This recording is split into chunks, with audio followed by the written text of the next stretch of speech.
今天要带您走一趟怀旧的感动时刻之旅，地点呢是在花莲凤林。早期这里大规模种植烟叶，目前还保有40多座的烟楼，个个都有100年的历史文化资产。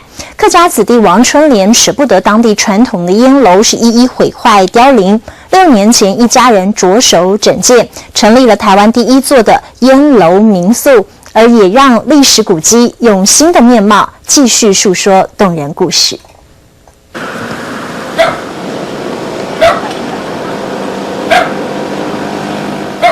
一片绿意中，这栋建筑格外醒目。这是一栋有100年历史的烟楼，而在花莲凤林就保有40多座100年烟楼。烟楼你们有看过吗？民宿老板娘王春莲将烟楼整修，重新装潢。房间保留了十足的古早味。本来结构上面是玻璃门，下面是木门。那玻璃门主要目的就是看里面的掉的烟叶烘的程度，可以看得到里面。很难想象早期的烟楼其实是这个模样，墙上挂着一串串烟叶。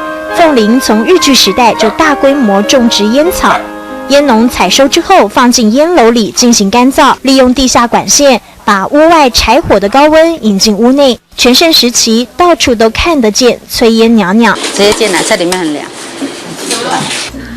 现在阁楼的空间变成了日式风格的卧房。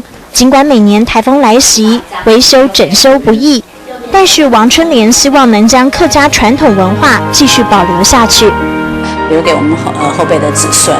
你们以前你们祖先有这么的一个东西，这么做这个一个行业，可以保存下去，可以传承。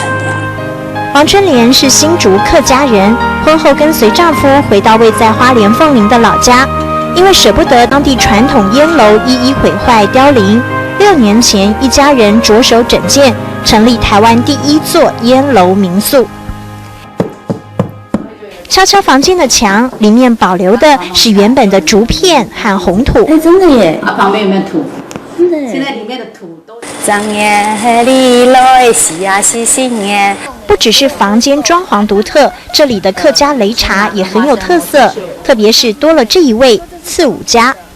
擂的时候，像我们客家人就会唱那个“张眼里来西呀西新年”。那如果说是原住民，他很豪迈啊，很多原住民来这边也喜欢体验这个东西，他们就那乱抖呀，那又嘿呀嘿，有没有？他们速度就很快啊。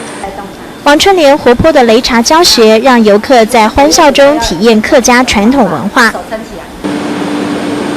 不同于西部客家庄，这里的擂茶不加盐不加糖，做成茶泡饭，喝起来先苦后甘。王春莲希望让游客感受到客家最传统单纯的滋味。100年烟楼见证后山客庄的演变，独特擂茶展演客家文化的深度，保存和推广的重担，客家子弟一间堂。烟楼里品尝刺五家擂茶，也品尝王春莲的感动时刻。